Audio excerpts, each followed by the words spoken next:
Hi. So welcome to a virtual presentation about self-care, specifically for ARC, and how I feel. I, Kashana Warfield, as a doctoral psychology intern at CAPS, feel self-care fits into life here at Purdue, but also life in the Asian American community. So I think what I'd first ask you to consider is, what do you think stress is and what specifically stresses you out? So you're probably um, one of many who deal with stress, right, as a student. Um, and I view stress as any interference that disturbs an individual's mental or physical well being. But I'm wondering for you what that could look like. So perhaps take a second, pause the presentation, and think about specifically what is stressing me out today.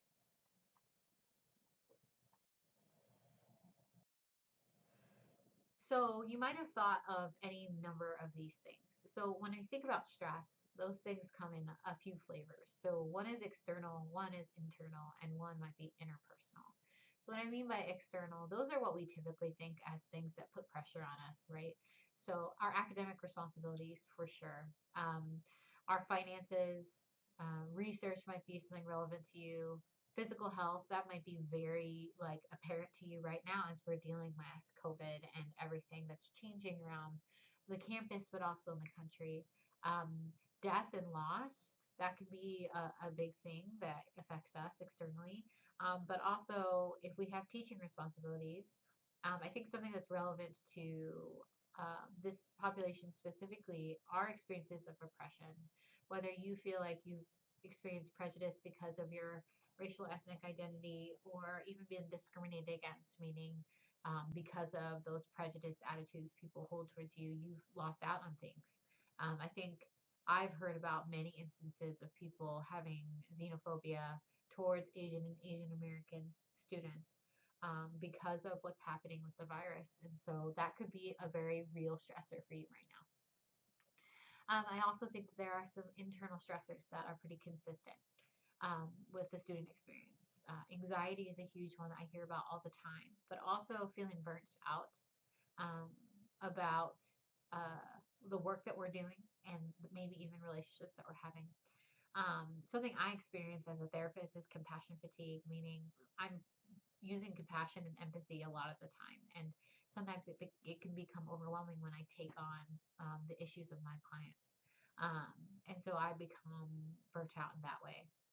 But also depression. Depression is a really big one as well. But we've been talking about things that affect the individual, but there are things that also affect our relationships with others. And so those are interpersonal stressors. So, like, if we're not balancing different domains of our life, such as work and school, with life, with our just personal interests, then we're not going to experience that balance, and that can feel stressful. So, even if we're managing those things well separately, if they're not balanced in our life, that can be a problem. Family issues. I think that when I think about this population, there could be differences in how acculturated we are to the majority culture, right? And that can really lead to a lot of stress there and conflict. Uh, if you might be isolated or feel like you're not getting a lot of social support for whatever reason, that can be an interpersonal stress. But also in your romantic relationships, that can come up. And I'm sure you could think of a number of other issues. Uh, Unfortunately, stress is a part of life. Unfortunately and fortunately, right? So I like to point out this curve of stress, right? Because a little bit of stress is actually a good thing. There's this optimal level of stress where the thing is stressful enough that it arouses our body enough, and then we know we need to do things, right? Because if we have no stress, if you think about like something that's just not important to you. So when I think about the virus that's happening, right? At first, I feel like a lot of Americans were not feeling very stressed about it. We sort of didn't take it very seriously, and there wasn't a lot of action. And, people were still going out and still and not practicing social distancing despite it being a pandemic, right? That was kind of a bad thing. And we might have been able to stop more cases if we hadn't sort of given into that. But now that we're sort of at a more optimal level of stress, there's more testing happening. Social distancing is becoming a thing. I know at CAPS we are going remote, and so is the ARC. And we're trying to keep everybody safe now because we are stressed enough about it. Some of you may be experiencing too much stress, right? And so this is where the stress starts to impair our performance because it leads to anxiety. It makes us feel immobilized and like we want to run away or freeze. Um, and that might be where things like self care need to come in. I would say self care needs to be a consistent thing, and I'll talk more about that. But definitely, if you're noticing that you're on the higher end of stress and it's impairing your ability to do things or to just be okay in your body, I think that's an important time to consider what can I do um, to shake things up. So hopefully this works. I just wanted to point out this really lovely quote that I hear a lot as a clinician, which is you can't pour from an empty cup. You need to take care of yourself first. Meaning, if you were trying to give something to somebody else, right? Like you can't do that if you don't have anything to give. If you don't have the energy or the resources or the resolve to do that, it's not going to be helpful. So you need to take care of yourself in order to take care of other people. So it's okay if, as an Asian person or an Asian American person, that you feel very connected with groups and you would like to give um, a lot of yourself in that way. That is okay, but you need to recognize that this is not something that you can do without first taking care of yourself, or at least trying to consistently take care of yourself. So I'm going to show this video. Hey there, let's talk about self-care.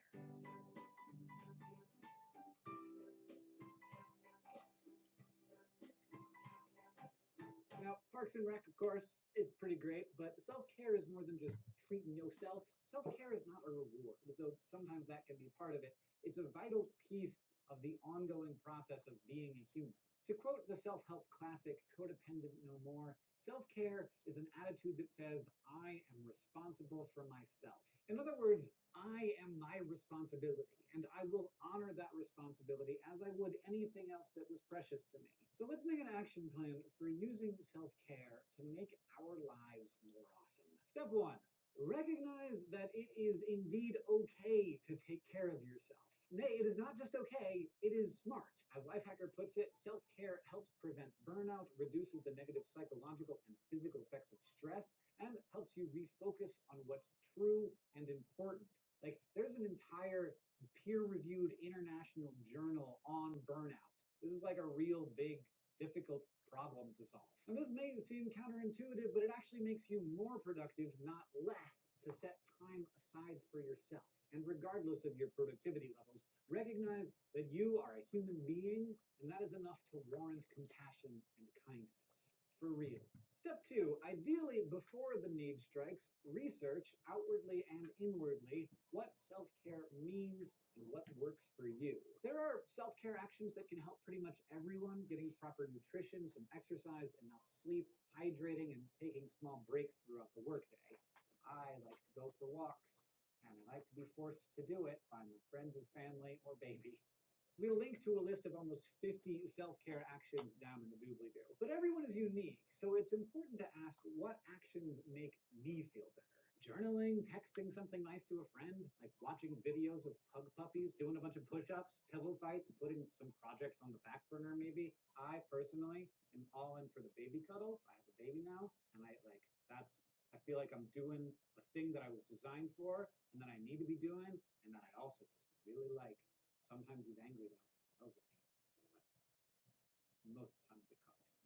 Now, one possible self-care action from us to you: start a digital warm and fuzzy file and fill it with compliments or kind words you've received, good memories, and favorite photos. Like, I have to admit, I get lots of people saying nice things about me on the internet, and that helps get me through the day.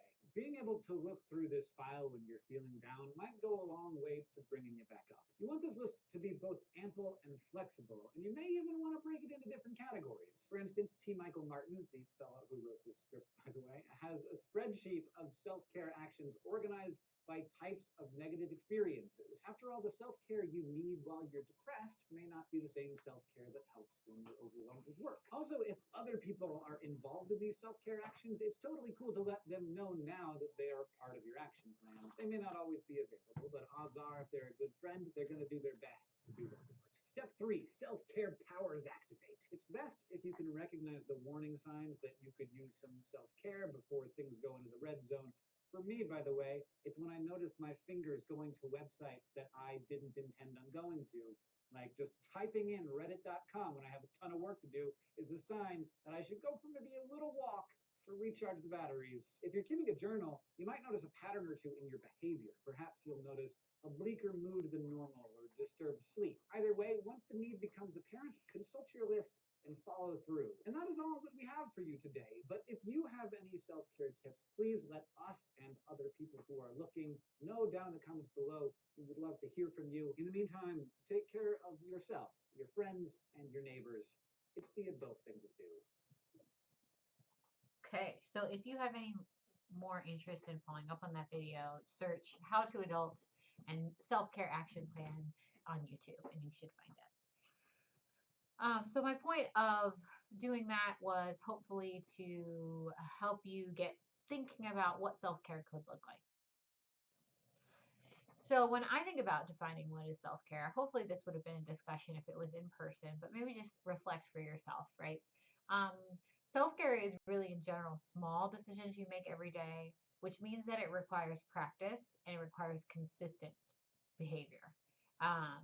But in order to identify things that will actually be helpful, you need to have some self-awareness and get in touch with what is your way of taking care of yourself. If you have certain strengths, such as like a creative like talent or something like that, or maybe you are very athletic minded, get in touch with that. I mean, that is a good outlet for taking care of yourself, especially if you're not attending to those things regularly. So for instance, for me, like I'm very musical, and I notice that if I don't sing at least a couple times a week, I'm not feeling great. And so I try to build that in small ways. You should consider organizing this and maybe scheduling these events, because sometimes if we don't do that, we won't ever get to it. And it might also look like managing who and what is surrounding you. So having good boundaries around quote unquote toxic people, and also toxic situations where you feel like that's not necessarily giving you much. It's really just tearing you down. And sometimes that means learning to say no and yes. So saying yes to opportunities that are fulfilling and saying no to those that are not. And sometimes that requires us to be really assertive with professors, with research advisors, with friends, with family. But sometimes we just need to say no. I think that can really come up with family in this population. And then also sometimes it means asking for help, which can also be very vulnerable and hard. And you can see from this graphic over here on the right, like there are a lot of different domains that we could be taking care of ourselves. And so it's about figuring out what domains are most lacking or maybe most important to us right now, and focus on just a couple. Like if we're trying to do this in all domains of our life all the time, that's going to be a really tall order. So if you're going from 0 to 60, I don't think that that's going to help you stick with your plan. So identify at first a few areas where maybe you're doing it well and you just want to amp it up, or maybe it's just not going very well and you would like some assistance on that. What can it actually look like in terms of the activities? It's really just a basic of making time for those things that feel nourishing. For some people, it's about what you put in your body, right? You want to nourish yourself with your diet, with your substances, with everything. For some people, it feels really effective to just clean their spaces and make their spaces really aesthetically pleasing, right? Like so for some people, it's a very sensory thing. So I often talk about making a self-soothing kit, meaning you fill that kit with things that are very soothing to you, to your senses. So specifically like maybe images or sounds, or maybe it's like the feel of like a cool stone, or like a certain texture, right? Or maybe it's food, right? Whatever feels self-soothing, right? And then for some people, it's very body focused. Like it could be about doing yoga. It could be about doing something like gentle stretching, or just getting up and moving more often. Um, a really simple one is just to breathe. So I'm going to play a really short video about that right now.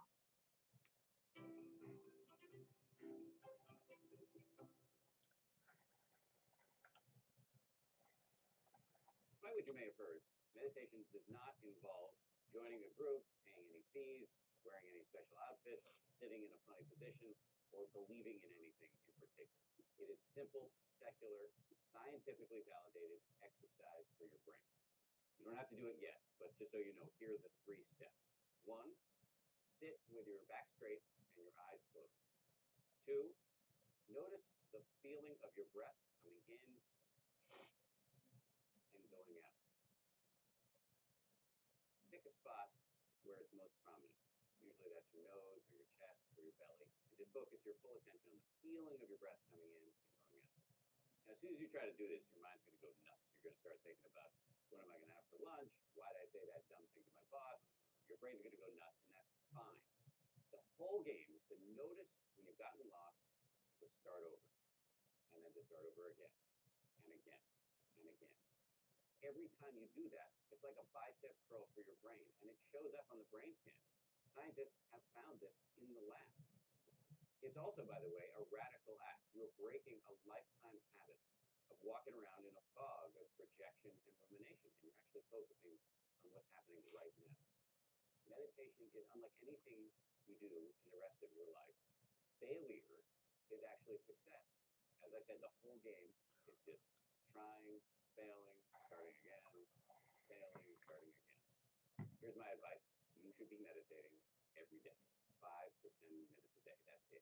This doesn't require some giant investment. I don't care how busy you are. You have 5 to 10 minutes to give this a shot. I guarantee you it will make a big difference. Yep. So if you're interested in more resources for meditation, please let me know and I can get those to you. So I think something I would like for you to pause this presentation and consider is, what messages do we receive as Asians or Asian Americans that may make self-care difficult? So I would go ahead and pause and think that through for you. I think common ones that I've heard are, the idea of work ethic and needing to prioritize others over the self. I think that can make it really difficult to then focus on self and pause things and be able to take care for ourselves. So whatever it is for you, you might think about, is that a helpful message that I have? And like, it's okay that I've gotten that message, but can I have that message in my mind and still choose to take care of myself because I recognize that I need that? That's a really challenging thing to do, but it could be really important. Some myths that we hear, other messages that we hear that make self-care difficult is one, self-care is all or nothing, right? Like it's this idea that if we're either doing it really 100% perfectly or we might as well not do it at all. In contrast to that, it's actually much more effective to try to do little bits of self-care consistently throughout our lives rather than trying to do it all or nothing. Similarly, this idea that self-care is this expensive thing and it's time consuming. I think if you think of it in terms of getting massages and having spa day, yeah, it's really expensive and time consuming. But really, it should be something that's sustainable and small. I mean, it can't be something like that. That's just not a realistic attitude for most people with the kind of resources they have. And I think especially you as students, that makes sense. The idea that self-care is optional, right? That it's something you'll get to if you can, or that's something that you have to earn, right? Like you as a human need to be cared for, and you are, as an adult, the one that's responsible for caring for yourself. If you are not cared for, your body, your mind cannot do all the things that you need to do. So self-care is not a selfish thing. Um, Self-care is not anything that soothes you because alcohol, drugs, like negative coping habits, like avoiding things, that could soothe you. But think about the consequences that leads to and how it gets in the way of caring for yourself in the future. So it's not just anything, right? It's not binge eating. It's not necessarily abusing substances. While that might feel soothing in the moment, that's not something that adds to your life overall. Um, and self care does not necessarily mean choosing yourself over others. Again, you can't pour from an empty cup. So if you don't recharge yourself, um, you're not going to be able to do all the things that you've committed yourself to doing. And so, by prioritizing yourself, you are prioritizing all the other things that you're involved in. I want you to consider this quote because I feel like it's very uplifting for me to read. Um, so it's the idea that you are always practicing, you're always getting better at something. Is it the something you want to be better at? So, in theory, you'll have access to these different forms. And so, what I would say is first complete the self care assessment. That's the one with a bunch of ratings in different domains of life. That's to make you understand where am I lacking in self care? Where could I use more attention? And where am I doing it well? So I can celebrate that. Secondly, that use that to identify what your priorities are for self care. And third, I want you to use the other form, the self care plan template, to create a plan that you could actually implement for the rest of the semester and hopefully into the summer, but definitely as we're navigating these times. Um, Once you're able to do that, I think what can really get in the way of actually executing the plan is feeling like overwhelmed by all that you have to do. And so, what I ask you to do is use the last handout, which is list tiny self care for mind, body, and soul, um, in which you can take one very small step in the next 24 hours to get the ball rolling and truly make a commitment to yourself and other people that you are going to make this plan work. I think if you can do this with another person, virtually, of course, right? Like that's going to really help you to commit. So try to anticipate what's going to get in the way, um, and identify ways that you could work around that.